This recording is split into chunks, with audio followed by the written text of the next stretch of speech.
أعوذ بالله من الشيطان الرجيم. بسم الله الرحمن الرحيم. ياسين والقرآن الحكيم إنك لمن المرسلين على صراط مستقيم تنزيل العزيز الرحيم لتنذر قوما ما أنذر آباؤهم فهم غافلون لقد حق القول على أكثرهم فهم لا يؤمنون إنا جعلنا في أعناقهم أغلالا فهي إلى الأذقان فهم مقمحون وجعلنا من بين أيديهم سدا ومن خلفهم سدا فأغشيناهم فهم لا يبصرون وسواء عليهم أأنذرتهم أم لم تنذرهم لا يؤمنون إنما تنذر من اتبع الذكر وخشي الرحمن بالغيب فبشره بمغفرة وأجر كريم. إنا نحن نحيي الموتى ونكتب ما قدموا وآثارهم وكل شيء أحصيناه في إمام مبين. واضرب لهم مثلا أصحاب القرية إذ جاءها المرسلون إذ أرسلنا إليهم اثنين فكذبوهما فعززنا بثالث فقالوا إنا إليكم مرسلون قالوا ما أنتم إلا بشر مثلنا وما أنزل الرحمن من شيء إن أنتم إلا تكذبون قالوا ربنا يعلم إنا إليكم لمرسلون وما علينا إلا البلاغ المبين قالوا إنا تطيرنا بكم لئن لم تنتهوا لنرجمنكم وليمسنكم منا عذاب أليم قالوا طائركم معكم أئن ذكرتم بل أنتم قوم مسرفون وجاء من أقصى المدينة رجل يسعى قال يا قوم اتبعوا المرسلين اتبعوا من لا يسألكم أجرا وهم مهتدون وما لي لا أعبد الذي فطرني وإليه ترجعون أأتخذ من دونه آلهة إن يردنا الرحمن بضر لا تغن عني شفاعتهم شيئا ولا ينقذون إني ضل في ضلال مبين إني آمنت بربكم فاسمعون قيل ادخل الجنة قال يا ليت قومي يعلمون بما غفر لي ربي وجعلني من المكرمين وما أنزلنا على قومه من بعده من جند من السماء وما كنا منزلين إن كانت إلا صيحة واحدة فإذا هم خامدون يا حسرة على العباد ما يأتيهم من رسول إلا كانوا به يستهزئون ألم يروا كم أهلكنا قبلهم من القرون أنهم إليهم لا يرجعون وإن كل لما جميع لدينا محضرون وآية لهم الأرض الميتة أحييناها وأخرجنا منها هبا فمنه يأكلون وجعلنا فيها جنات من نخيل وعناب وفجرنا فيها من العيون ليأكلوا من ثمره وما عملت أيديهم أفلا يشكرون سبحان الذي خلق الأزواج كلها مما تنبت الأرض ومن أنفسهم ومما لا يعلمون وآية لهم الليل نسلخ منه النهار فإذا هم مظلمون والشمس تجري لمستقر لها ذلك تقدير العزيز العليم والقمر قدرناه منازل حتى عاد كالأرجون القديم لا الشمس ينبغي لها أن تدرك القمر ولا الليل سابق النهار وكل في فلك يسبحون وآية لهم أنا حملنا ذريتهم في الفلك المشحون وخلقنا لهم من مثله ما يركبون وإن نشأ نغرقهم فلا صريخ لهم ولا هم ينقذون إلا رحمة منا ومتاعا إلى حين وإذا قيل لهم اتقوا ما بين أيديكم وما خلفكم لعلكم ترحمون وما تأتيهم من آية من آيات ربهم إلا كانوا عنها معرضين وإذا قيل لهم أنفقوا مما رزقكم الله قال الذين كفروا للذين آمنوا أنطعم من لو يشاء الله أطعمه إن أنتم إلا في ضلال مبين ويقولون متى هذا الوعد إن كنتم صادقين ما ينظرون إلا صيحة واحدة وتأخذهم وهم يخصمون فلا يستطيعون توصية ولا إلى أهلهم يرجعون ونفخ في السور فإذا هم من الأجداث إلى ربهم ينسلون قالوا يا ويلنا من بعثنا من مرقدنا هذا ما وعد الرحمن وصدق المرسلون إن كانت إلا صيحة واحدة فإذا هم جميع لدينا محضرون فاليوم لا تظلم نفس شيئا ولا تجزون إلا ما كنتم تعملون إن أصحاب الجنة اليوم في شغل فاكهون هم وأزواجهم في ظلال على الأرائك متكئون لهم فيها فاكهة ولهم ما يدعون سلام قولا من رب رحيم وامتازوا اليوم أيها المجرمون ألم أعهد إليكم يا بني آدم ألا تعبدوا الشيطان إنه لكم عدو مبين وأن اعبدوني هذا صراط مستقيم ولقد أضل منكم جبلا كثيرا أفلم تكونوا تعقلون هذه جهنم التي كنتم توعدون اصلوها اليوم بما كنتم تكفرون اليوم نختم على أفواههم وتكلمنا أيديهم وتشهد أرجلهم بما كانوا يكسبون ولو نشاء لطمسنا على أعينهم فاستبقوا الصراط فأنى يبصرون ولو نشاء لمسخناهم على مكانتهم فما استطاعوا مضيا ولا يرجعون ومن نعمره ننكسه في الخلق أفلا يعقلون وما علمناه الشعر وما ينبغي له إن هو إلا ذكر وقرآن مبين لينذر من كان حيا ويحق القول على الكافرين أولم يروا أنا خلقنا لهم مما عملت أيدينا أنعاما فهم لها مالكون وذللناها لهم فمنها ركوبهم ومنها يأكلون ولهم فيها منافع ومشارب أفلا يشكرون واتخذوا من دون الله آلهة لعلهم ينصرون لا يستطيعون نصرهم وهم لهم جند محضرون فلا يحزنك قولهم إنا نعلم ما يسرون وما يعلنون أولم يرى الإنسان أنا خلقناه من نطفة فإذا هو خصيم مبين وضرب لنا مثلا ونسي خلقه قال من يحيي العظام وهي رميم قل يحييها الذي أنشأها أول مرة وهو بكل خلق عليم الذي جعل لكم من الشجر الأخضر نارا فإذا أنتم منه توقدون أوليس الذي خلق السماوات والأرض بقادر على أن يخلق مثلهم بلى وهو الخلاق العليم إنما أمره إذا أراد شيئا أن يقول له كن فيكون فسبحان الذي بيده ملكوت كل شيء وإليه ترجعون صدق الله العلي العظيم. أعوذ بالله من الشيطان الرجيم. بسم الله الرحمن الرحيم. الحمد لله رب العالمين الرحمن الرحيم مالك يوم الدين إياك نعبد وإياك نستعين اهدنا الصراط المستقيم صراط الذين أنعمت عليهم غير المغضوب عليهم ولا الضالين.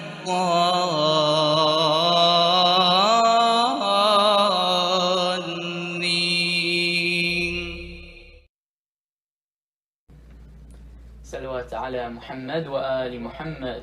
اللهم صل على محمد وآل محمد. The following is a marshia about the tragedy of Karbala from the perspective of Janab Zainab as told to her mother, Bibi Fatima. Look ya Zahra, look ya Zahra, When Fatima came to Karbala, Zainab said, "Do not look, Ya Zahra. Go back, O mother, they've killed my brother." Zainab said, "Do not look, Ya Zahra." When the night fell on that desert campaign, a lonely voice was heard in mourning. Then she looked and saw someone approaching, one who would join her in her grieving. She had come to see her progeny and what had become of their destiny. But she could not let her two go closer. She did not want her to really see. I do not want you to go further. You will only see pain and horror. Body with no head, 72 dead. Body with no head, 72 dead. Zainab said, "Do not look, Ya Zahra." When Fatima came to Karbala, Zainab said, "Do not look, Ya Zahra. Go back, O mother, they've killed my brother." Zainab said, "Do not look, Ya Zahra." O mother, when he stood and addressed the people who had now turned on him, he cried and shed the bitterest of tears. I never saw such a thing from him. My brother, you who define what is brave, how can I stand to see you crying? I cry not for what shall happen to us, but that the cause of their doom is me. Even in this final moment, he could only think of their torment. How could they kill him? He came to help them. How could they kill him? He came to help them. Zainab said, "Do not look, Ya Zahra." When Fatima came to Karbala, Zainab said, "Do not look, Ya Zahra. Go back, O mother, they've killed my brother." Zainab said, "Do not look, Ya Zahra." Then her mother's eyes began to wander. Another body she had to see. A new grave had been dug in the morning. A young infant in there was buried. There lay the young Qasim, son of Hassan, and next to him the older Ali. But it was Ali Asghar she came to, the one they killed in his father's arms. What was the sin of this poor child? When the arrow hit, he had cried. He wailed, "I'm thirsty." Had they no mercy? He wailed, "I'm thirsty."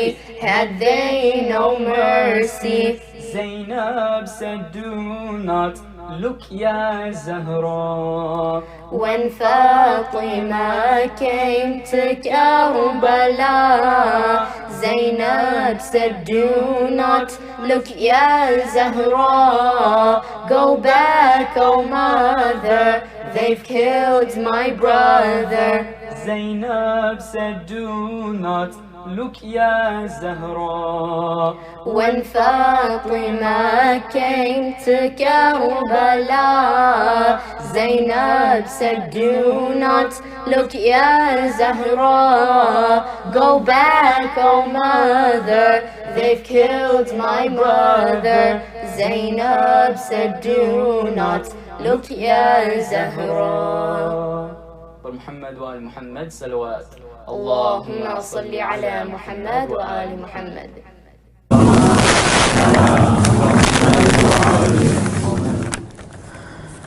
They tried to bury us, but failed to realize that we were seeds. As if Hussein's message is not what we bleed, as if a little oppression could stop us from believing what we believe.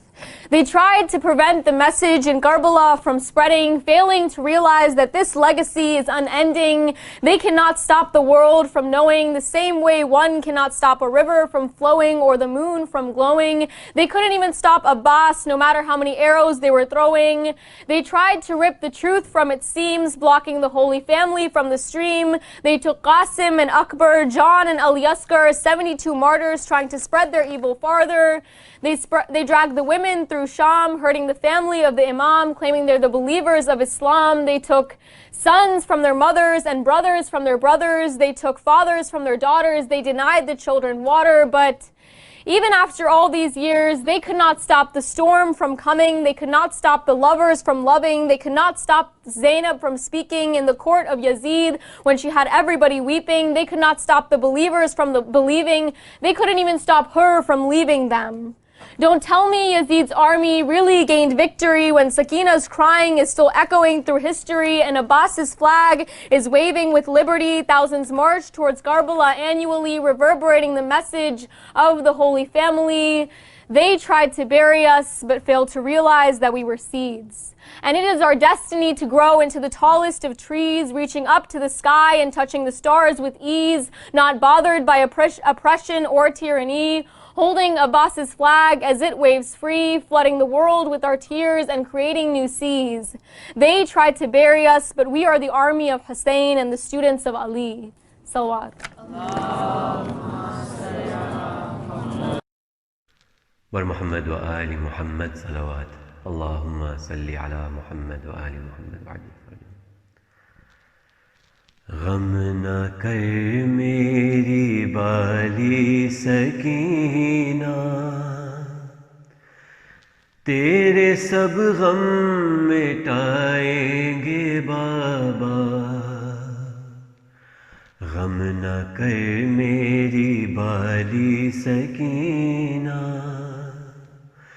तेरे सब गम मिटाएंगे बाबा देखना एक दिन शाम की कैद से तुझको आकर छुड़ाएंगे बाबा तुझको आकर छुड़ाएंगे बाबा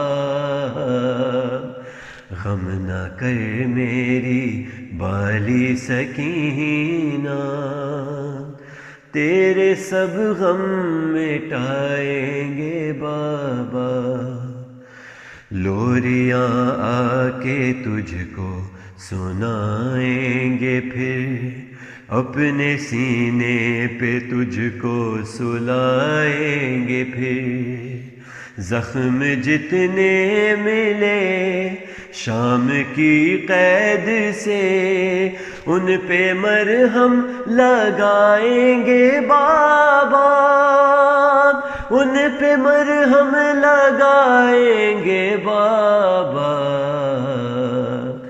गम न कर मेरी बाली सकीना तेरे सब गम मिटाएंगे बाबा روز کرتی تھی زندہ میں آہو بکا، جانے کب قید خانے سے ہوں گے رہا، پورا ہو جائے گا یہ جو ارمان تھا، کربلا سے جو آئیں گے بابا، کربلا سے جو آئیں گے بابا، غم نہ کر میری بالی سکینہ، تیرے سب غم مٹائیں گے بابا۔ اپنے بابا کو جب بھی بلاتی تھی تم، تازیانے لینوں کے کھاتی تھی تم، ان اندھیروں سے اب جان چھٹ جائے گی، ساتھ لے کر جو جائیں گے بابا، ساتھ لے کر جو جائیں گے بابا، غم نہ کر میری بالی سکینہ، تیرے سب غم مٹائیں گے بابا۔ کربلا میں ملیں گے چچا جان بھی، غم یتیمی کے ان کو سنانا سبھی، جانے کب سے یہاں پیاسی قیدی ہے تو، تجھ کو پانی پلائیں گے بابا، تجھ کو پانی پلائیں گے بابا، غم نہ کر میری بالی سکینہ، تیرے سب غم مٹائیں گے بابا۔ نوح مظہر یہ عمران کیسے پڑھے، دل تڑپنے لگا اشک بہنے لگے، غم زدہ بیٹی سے ماں یہ کہتی رہی، تجھے لینے کو آئیں گے بابا، تجھے لینے کو آئیں گے بابا، غم نہ کر میری بالی سکینہ، تیرے سب غم مٹائیں گے بابا، تیرے سب غم مٹائیں گے بابا۔ بار دیگر صلوات، اللہم صلی علی محمد وآل محمد وعجل فرجهم۔ بسم اللہ الرحمن الرحیم، اما یجیب المضطر اذا دعا ویکشف السوء، اما یجیب المضطر اذا دعا ویکشف السوء، اما یجیب المضطر اذا دعا ویکشف السوء، اما یجیب المضطر اذا دعا ویکشف السوء، اما یجیب المضطر اذا دعا ویکشف السوء۔ اللهم انا نسألك وندعوك باسمك العظيم الأعظم الأعز الأجل الأكرم، يا الله يا الله يا الله يا الله يا الله يا الله يا الله يا الله يا الله يا الله يا محمود بحق محمد، يا عالي بحق علي، يا فاطر بحق فاطمة، يا محسن بحق الحسن، يا قديم الإحسان بحق الحسين، انصر شيعة الحسين يا الله، انصر شيعة المؤمنين يا الله. اللهم اكشف هذه الغمة عن هذه الأمة يا الله، اقضي حوائج شيعة الحسين يا الله، شافي وعافي المرضى من شيعة الحسين يا الله. اللهم اقض حوائج المؤمنين يا الله. آمن شيعة الحسين في مشارق الأرض ومغاربها يا الله. اللهم عجل لوليك الفرج، واجعلنا من شيعته وأنصاره وأعوانه والمستشهدين بين يديه. اللهم كن لوليك حجة ابن الحسن صلواتك عليه وعلى آله في هذه الساعة وفي كل ساعة، وليا وحافظا وقائدا وناصرا ودليلا وإيا، حتى تسكنه أرضك طوعا وتمتعه فيها طويلا برحمتك يا أرحم الراحمين. اللهم أرنا الطلعة الرشيدة والغرة الحميدة، واكحل أنظارنا بنظرة منا إليك. اللهم نقسم عليك بالزهراء فاطمة إلا ما جعلتنا من شيعة الزهراء ورزقتنا شفاعة الزهراء يا الله يا الله يا الله، لقضاء الحوائج ولشفاء المرضى ولكشف هذه الغمة عن هذه الأمة ولتعجيل فرج مولانا صاحب العصر والزمان، وإلى أرواح المؤمنين والمؤمنات، لا سيما أرواح أموات شهداء البحرين والشهداء من المؤمنين والمؤمنات. رحم الله من يقرأ السورة المباركة الفاتحة مع الصلوات. اللهم صل على صلى الله عليك يا سيدي ويا مولاي يا أبا عبد الله. صلى الله عليك يا سيدي ويا مولاي يا ابن رسول الله، يا مظلوم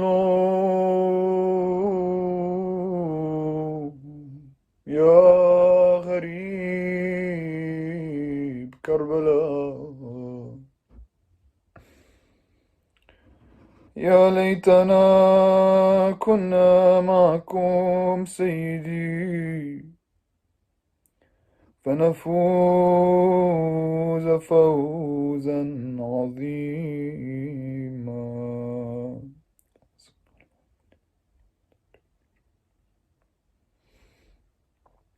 أعوذ بالله من الشيطان الرجيم. بسم الله الرحمن الرحيم. الحمد لله رب العالمين، وصلى الله على سيدنا محمد وآله الطيبين الطاهرين. اللهم اخرجنا من ظلمات الوهم وأكرمنا بنور الفهم. اللهم افتح علينا باب رحمتك وانشر علينا من خزائن علومك يا أرحم الراحمين. اللهم علمنا ما ينفعنا وانفعنا بما علمتنا وزدنا علما. My brothers and my sisters, Assalamu alaikum wa rahmatullahi wa barakatuh. We have reached the final day, the climax of the journey of Imam al-Hussein alayhi salam in Karbala. On a day like this, on a night like this, the ladies of the Ahlul Bayt were paraded through the desert. It's very difficult for the lovers of the Ahlul Bayt to fathom such a tale, that something actually ensued like this. We want to, on this final program, analyze the movement of Imam al-Hussein alayhi salam from a tactical perspective, in order for us to benefit and learn how we should approach the reappearance of Imam al-Mahdi, Ajallah ta'ala farajahu al-Sharif, so that he does not suffer the same fate as his grandfather.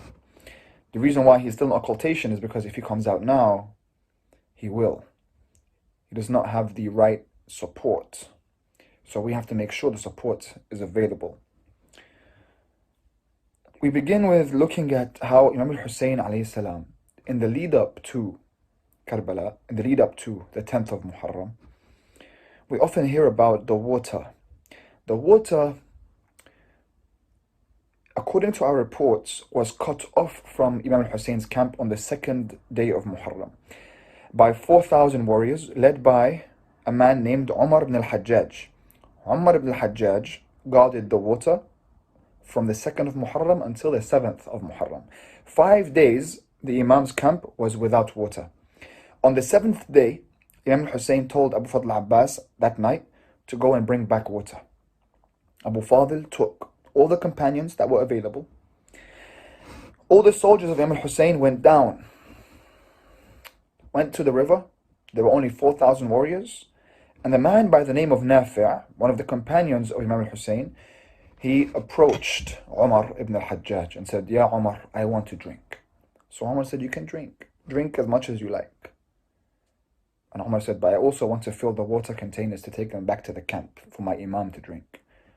He says, "No, your Imam will not drink." Nafi' says, "My Imam is to drink." Umar says, "No.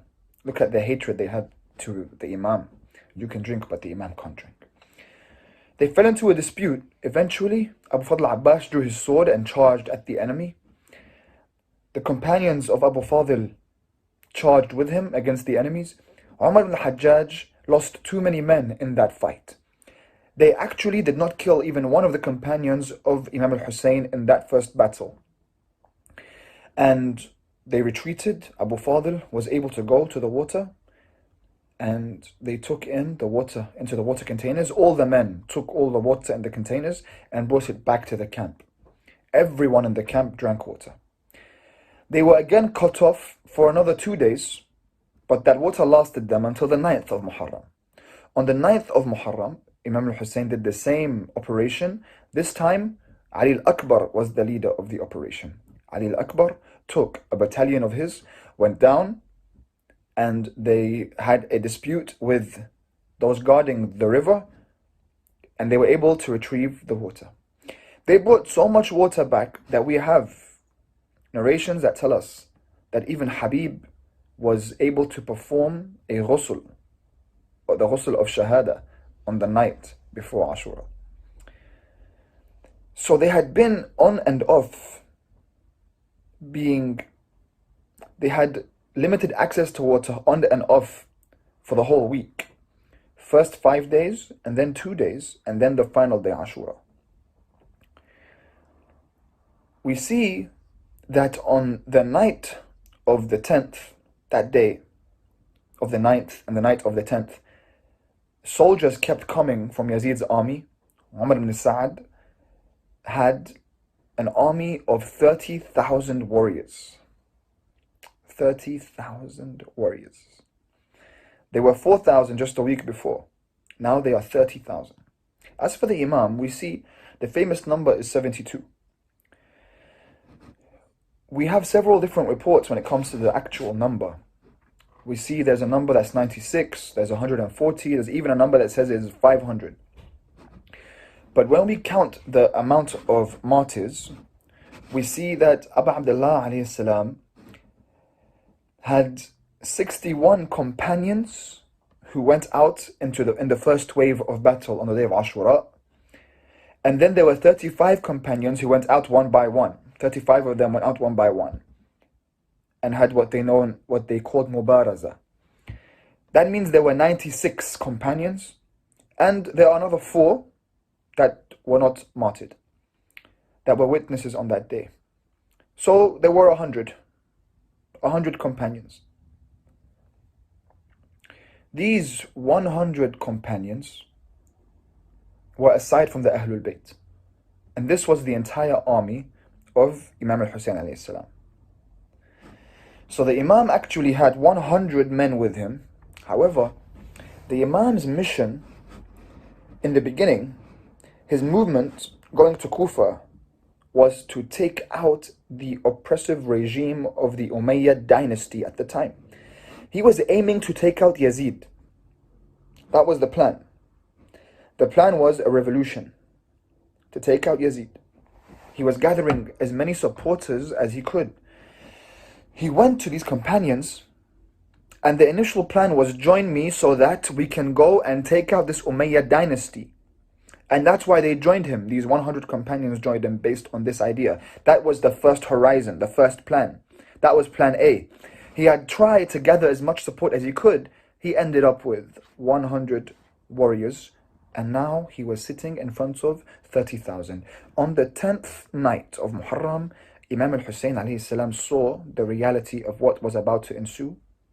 That right now, plan A, taking out Yazid, in reality, now cannot be done. Now the plan has to change.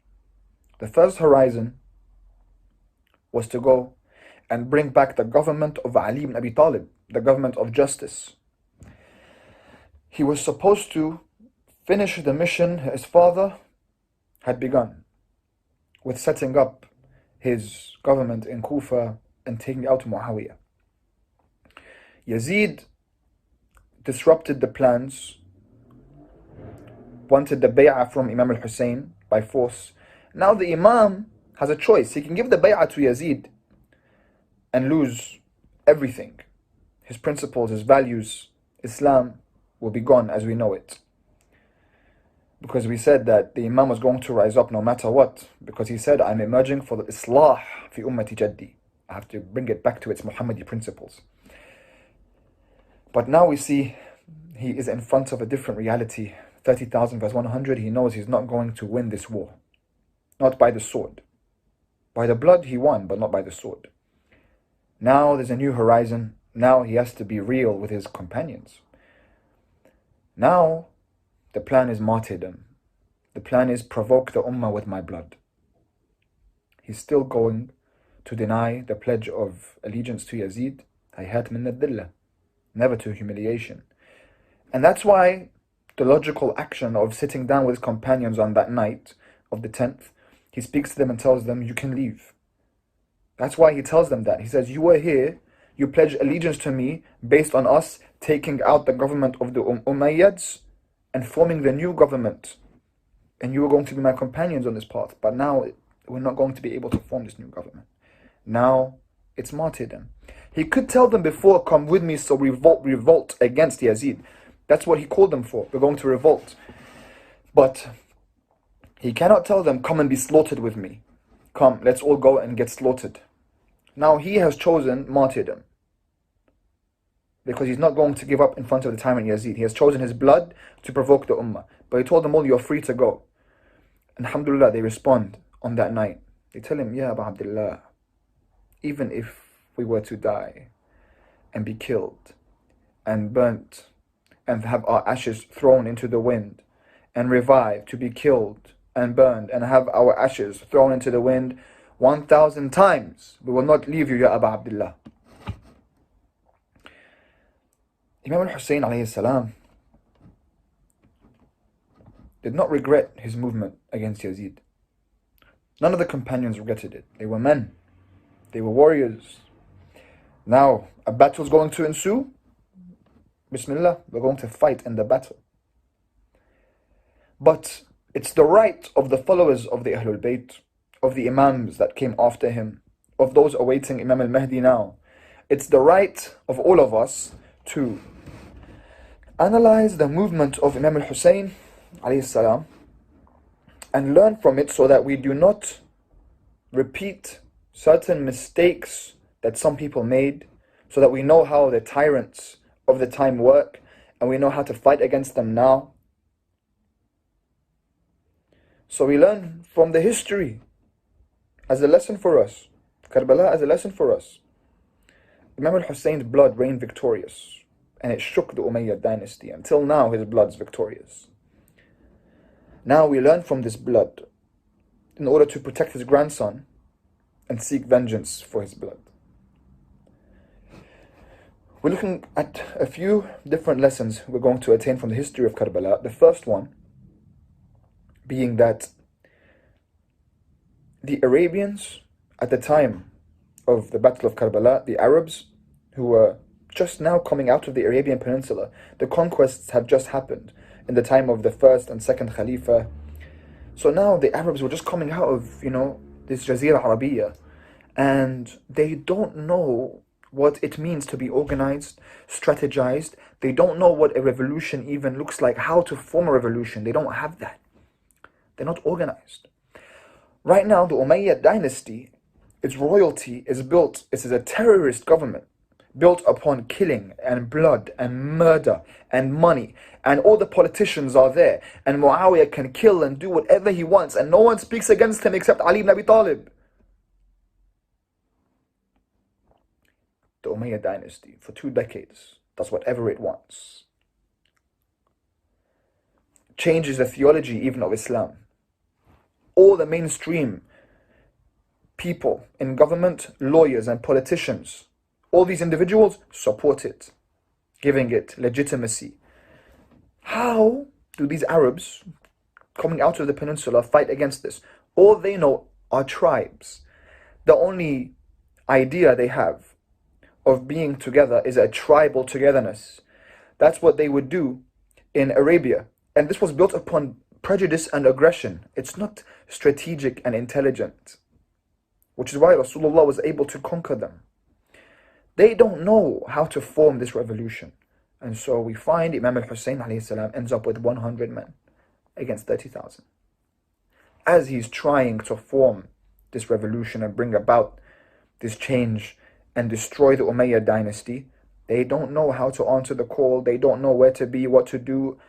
Muslim bin Aqil goes, they're with him, suddenly they're not with him. You see, what lesson do we take from this? This lesson we take that we must be organized.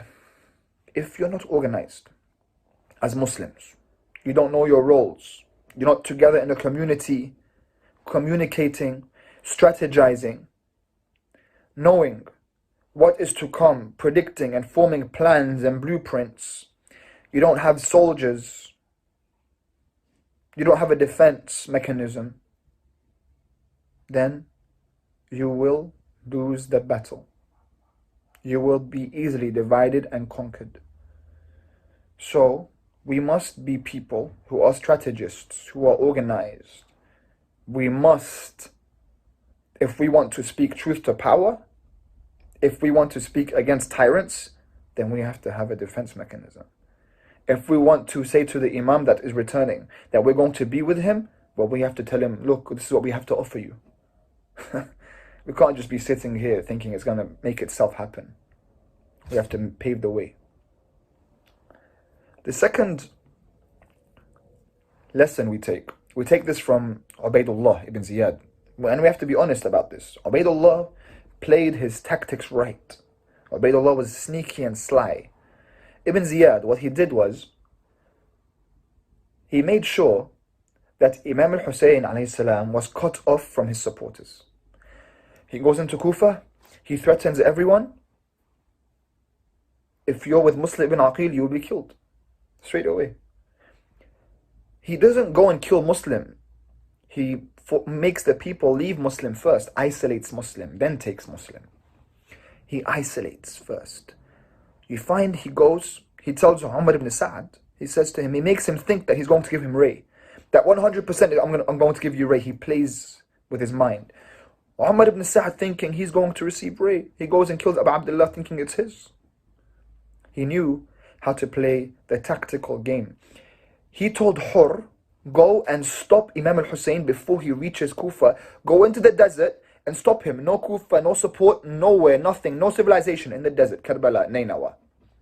Stop him and isolate him. And so Hur goes and isolates him. Hundreds of kilometers out of Kufa. Why? Here he isolates Imam al-Hussein from his support. He doesn't allow supporters to come. Imam al-Hussein was waiting for supporters to come and meet him. Ubaidullah's tactics made sure that no one could come. On the 10th night, Habib ibn Mudahir al-Asadi, he told Imam Hussein, yeah Imam, my tribe, Bani Asad, they're close, they're camping next to the Furat. Give me permission to go and tell them to come and join us. There are about 500 men. Imam al-Hussein granted Habib permission. Habib that night went to Bani Asad. He came, he said, "Oh, my cousins, I have come with great news and glad tidings. You are invited to be with the son of Rasulullah, to defend the son of Rasulullah." They accepted. Who finds out about this? Ubaidullah and Nu'man ibn Sa'd. What do? They send a delegation. They come, they cut off Bani Asad from going to the camp of Abu Abdullah alayhi salam. They isolate Bani Asad from their leader, from Imam Hussein. Habib returns without the tribe. What does this teach us?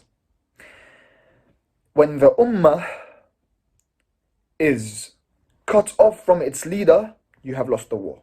That's it. When you're cut off from Imam Mahdi, when you're cut off from the representatives of Imam Mahdi, our leaders now, you have lost the war.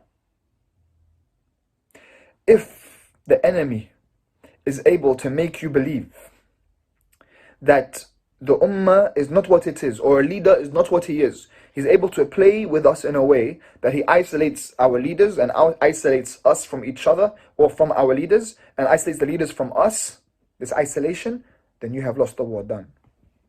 We must keep this connection between us and our leaders and our leader and Imam Mahdi, so that we don't fall into the traps of the enemy. Another lesson we take from the movement of Abu Abdullah alayhi salam is how he would go to people who were not believers in his path and bring them to his path. Ubaidullah ibn al-Hur. This man was who was against Imam Ali, fought against him in Siffin. He was one of the companions of Muawiyah before. He was a bandit. He would cut off the roads of people in the desert. This man was a great sinner. He was an enemy. He was Uthmani. Imam al-Hussein went and visited him. He went to his camp on the way to Karbala, and he said, "Ya Ubaidullah, you have a back which is holding so many sins. Why don't you join me? I will save you. I'll be your salvation. You have no salvation now except me, but I'll take you to Allah." What does Ubaidullah tell him? Ubaidullah ibn Hur al-Ju'fi, he says to him, "Ya Abu Abdullah, I hate death. Take my sword and take my horse." He says, "No, I don't want your sword and horse. Ya Ubaidullah, I want you. We need men in this battle. We need men, and I want you." What does this teach us? First of all, that Imam Hussein has a big heart. He takes you back, whoever you are. Tactically speaking, though, it shows you how Imam Hussein identifies the big shaitan. Yes? The main enemy. He identifies the main enemy, and then he looks for allies, even those allies which are not completely loyal or on his path. But if you are the enemy of my enemy, then you can be my friend here. This is not going against values, because he knows that this person is not loyal to me and they're going to leave me down the path. He knows that.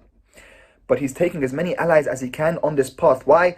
Identifying the main munkar, the main evil. He's not getting lost in the little petty disputes, like some of us Shia get lost in these little disputes, get lost in who our enemies are. He knows the enemy. He identifies the enemy. He sees the enemy. Yazid ibn Muawiyah, the Umayyad dynasty. I take this down, I cut off the head of the snake. If there are several lost people around me, little bandits here and there, but I can bring them to the path, they can be allies against this snake. Then I can change them after. Same tactic as Rasulullah and Imam Ali. Rasulullah would bring everyone towards him. Tanzil. Imam Ali was the one filtering it out. Ta'wil. Imam al-Hussein alayhi salam was coming back to the tactics of his grandfather. Tanzil. You see, there was a man who pledged allegiance to Abu Abdullah alayhi salam on a condition. His name was Al-Dahhak. Dahhak told Imam Hussein, "I pledge allegiance to you, but if the time comes when you have no one left, then you have to give me permission to leave." And so Imam Hussein said, of course, I grant you that request. On the day of Ashura, when the battle was at its climax and all the companions had died, remember I said there were men that did not die? Bahaq is one of them. Bahaq came to Abu Abdullah. He says, Ya Abu Abdullah, do you remember the promise you made to me? Remember our agreement? Remember our allegiance? Imam al-Hussein said, are you able to get away from here right now? Are you able to run? Do you have a way? And the Haq said, yes, I have a way. I figured out a way that I can get out of here. My horse is in the tent. I can leave. Imam Hussein said, then go. You are free. The Haq left. Imam Hussein knew that he would have men that were going to leave, but he was bringing people, lining them up as much as he could, forming an alliance as much as he could. Forming an alliance. Intelligence. The Haq left. He was one of the witnesses of what happened in Karbala. He's one of the witnesses of what ensued. Imagine that path. You were with Abu Abdullah and you left in the final moments. On the other hand, we have a man by the name of Muhammad ibn Bashir. Muhammad was also a companion of Abu Abdullah alayhi salam. On that day, he receives a message that came from a messenger telling him that his son had been taken captive in Kufa. In Ray. His son had been taken captive in Ray, and there was a ransom to pay to release his son. When Muhammad heard this, he fell into deep sadness and said, I hate that my son is a captive. May Allah help him. And I'm still alive? May Allah help him. Imam Hussein came to him, brought him towards his chest and said, Ya Muhammad, go and take your son. I'm going to give you my wealth so you can go and pay his ransom and release him. And you are free from my allegiance. May Allah have mercy on you. Go and release your son.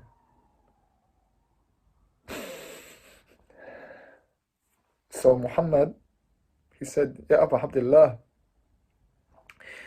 may wild beasts eat me if I leave you and you have such few supporters. May wild beasts eat me. A man like Muhammad stayed. A man like the Haq left. One has to choose which path. We learn from this lesson of Imam al-Hussein alayhi salam to identify our main enemies. The fourth lesson we take from Karbala, we learn from when Imam al-Hussein sat down that night with Qasim, and Qasim was asking him, Uncle, am I going to be martyred tomorrow? And Imam al-Hussein said, yes, my son, you will be. Imam al-Hussein said, we are all going to be martyred tomorrow. And Qasim said, even Tufl al-Radi'a, even Ali Asghar? And Hussein said, yes, even Ali al-Asghar. He knew that Asghar was going to be martyred. He knew Qasim was going to be martyred. He sends out Qasim, a 13-year-old boy or 11-year-old boy. He sends him out to fight. Qasim doesn't know how to fight. He sends him out to fight. He sends Aoun and Muhammad out to fight. Tufl al-Radi'a is martyred. Ladies are martyred. What does this show us? Imam al-Hussein made a warrior and soldier out of each and every individual in the camp of Imam al-Hussein.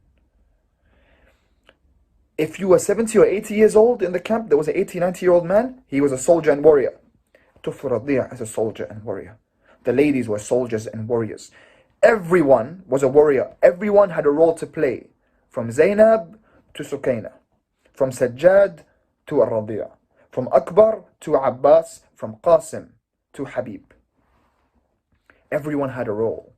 Teaches us, each and every single one of us must be warrior, must be a warrior, must be a soldier for the Imam, a warrior for the Imam, knowing our roles. Each one offering their expertise. What are you good at? What have you studied? What can you offer? You work so you can offer something to Abu Abdullah alayhi salam. Whatever position you are in, whoever you are, you have a role. Identify your role to be a warrior with the coming Imam. The final lesson we take, and this is an ugly lesson, but it is reality, the lesson of war, the significance of war. And war is ugly. No one likes war. War brings death and destruction.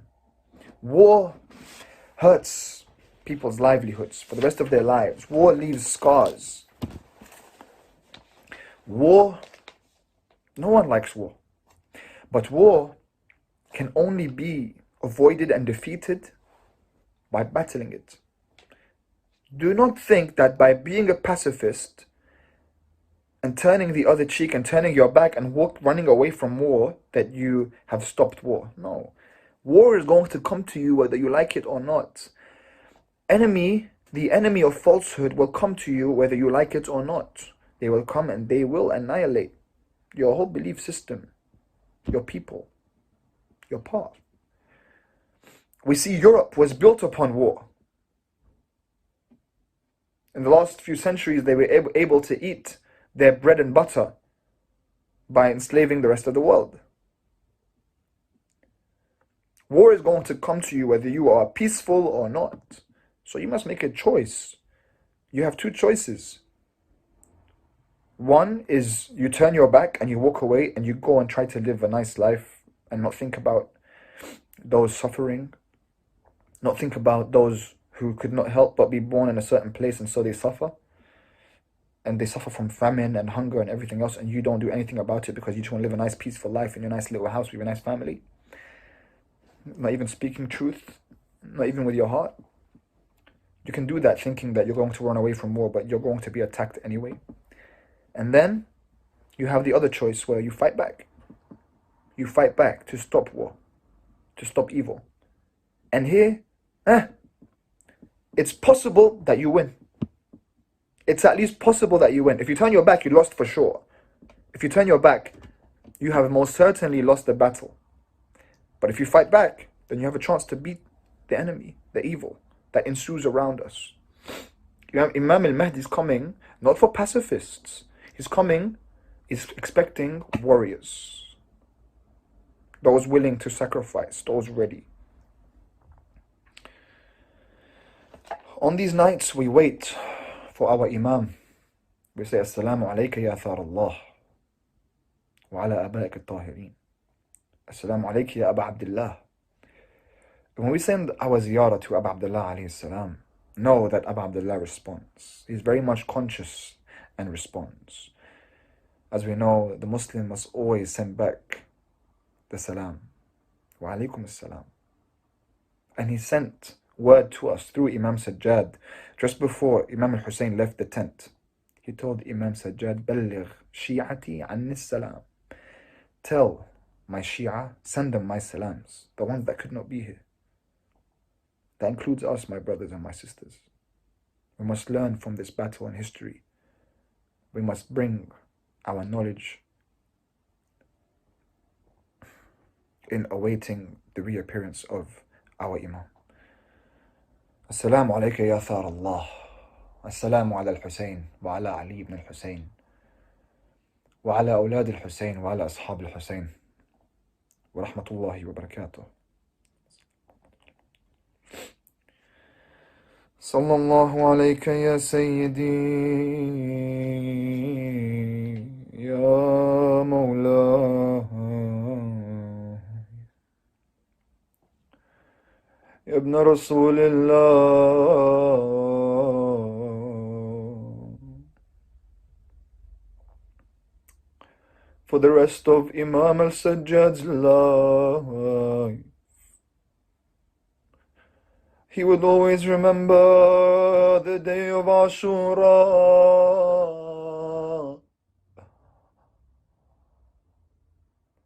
Whenever he would drink a cup of water, he'd remember the parched throat of the Hussein.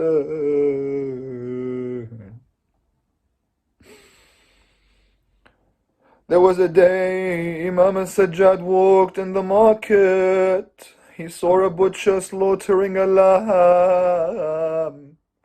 He went to the butcher and said, "Oh man, before you slaughtered the lamb, did you give it water to drink?" The butcher said, How can I be so cruel not to give it water? I gave a cup of water to this lamb as I give to every lamb before it is slaughtered. Imam as-Sajjad began to cry and said, "Oh man, Aba Abdullah al-Hussein was slaughtered on the plains of Karbala without water. قتل الحسين في Karbala عطشانا."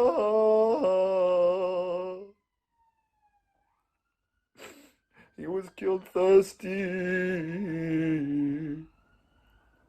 The Imams always remembered the sacrifice of Ashura. Imam al-Sadiq would bring poets to his house and sit them down and tell them, "Recite upon the tragedy of my grandfather." And they'd begin to recite.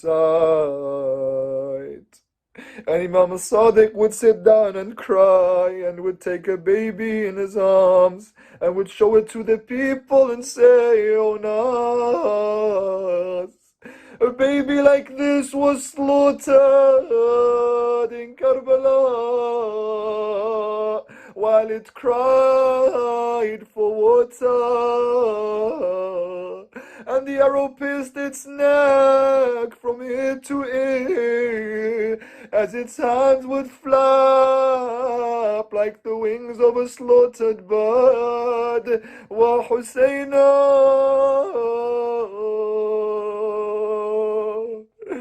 wa ghariba."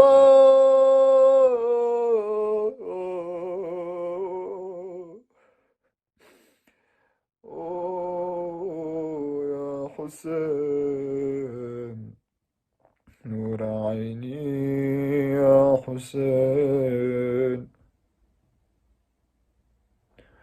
Oh Ibn Shabib, if you wish to lament and weep, weep for the one slaughtered like a sheep.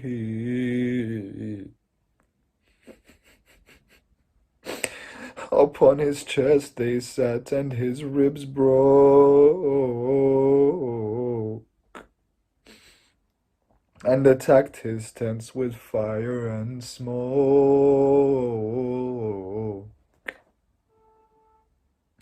Oh Ibn Shabib, if only you'd seen that evil band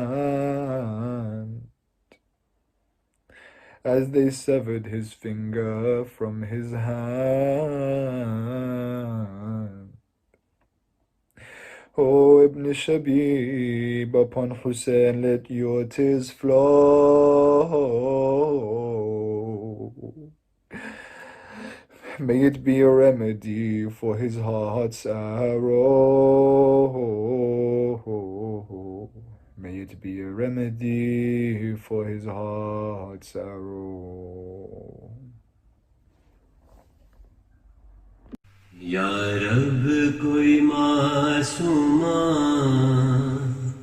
zinda mein na tanha ho. Ya Rab koi maasuma zinda mein na tanha ho. Hai ya Rab koi maasuma zinda mein na tanha ho. Ya Rab koi Masuma जिंदा में न तन्हा हो. या रब कोई मासूमा जिंदा में न तन्हा हो. पाबंद ना हो आगे, हाय पाबंद ना हो आगे, रोने पे न पहरा हो. है या रब कोई मासूमा जिंदा में न तन्हा हो. या रब कोई मासूमा जिंदा में न तन्हा हो. थी जिसको کو نیند آتی شبیر کے سینے پر تھی، جس کو نیند آتی شبیر کے سینے پر، زندہ در زندہ ہائے زندہ در زندہ، اس کے لیے قضا ہو ہے یا رب کوئی معصومہ، زندہ میں نہ تنہا ہو یا رب کوئی معصومہ، زندہ میں نہ تنہا ہو۔ زندانوں سے آتی تھی آواز سسکنے کی، ہر زندانوں سے آتی تھی آواز سسکنے کی، جیسے کہ سکینہ کو ہائے جیسے کہ سکینہ کو ہر زندان رو رہا ہو یا رب کوئی معصومہ، زندہ میں نہ تنہا ہو یا رب کوئی معصومہ، زندہ میں نہ تنہا ہو ہے یا رب کوئی معصومہ، زندہ میں نہ تنہا ہو۔ ٹکرائے نہ وہ کیوں کر زنداں کی دیواروں سے، ٹکرائے نہ وہ کیوں کر زنداں کی دیواروں سے، بھائی سے اور پھوپھی سے ہائے بھائی سے اور پھوپھی سے، جس کو جدا کیا ہو یا رب کوئی معصومہ، زندہ میں نہ تنہا ہو ہے یا رب کوئی معصومہ، زندہ میں نہ تنہا ہو۔ زندان میں اے نجفی یاد آئی سکینہ کی، زندان میں اے نجفی یاد آئی سکینہ کی، دل رو رو کہہ رہا ہے ہائے دل رو رو کہہ رہا ہے، اب نہ اجالا ہو یا رب کوئی معصومہ، زندہ میں نہ تنہا ہو یا رب کوئی معصومہ، زندہ میں نہ تنہا ہو یا رب کوئی معصومہ، زندہ میں نہ تنہا ہو، پابند نہ ہوا ہے ہائے پابند نہ ہوا ہے، رونے پہ نہ پہرا ہو ہے یا رب کوئی معصومہ، زندہ میں نہ تنہا ہو یا رب کوئی معصومہ، زندہ میں نہ تنہا ہو۔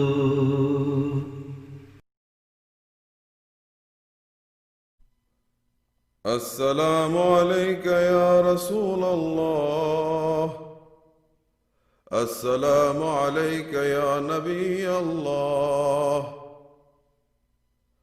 السلام علیک یا امیر المؤمنین، السلام علیک یا سید الوصیین، السلام علیک یا فاطمة الزہراء سیدۃ النساء العالمین، السلام علیک یا حسن المجتبی، السلام علیک یا ابا عبد اللہ الحسین ایہا الشہید بکربلاء، السلام علی التسعة المعصومین من ذریتک،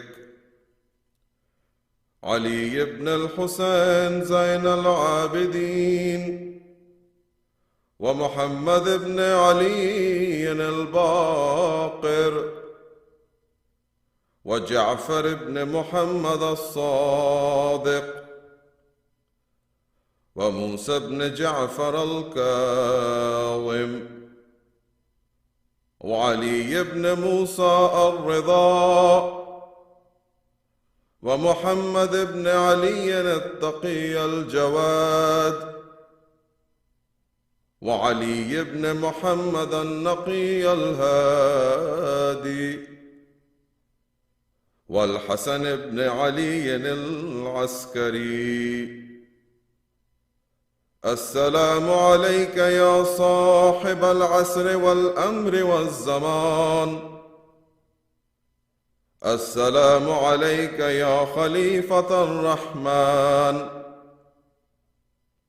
السلام عليك يا إمام الإنس والجان. الأمان الأمان الأمان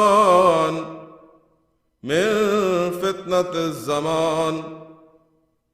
عجل الله تعالى فرجك وسهل الله تعالى مخرجك وجعلنا من أنصارك وأعوانك ورحمة الله وبركاته.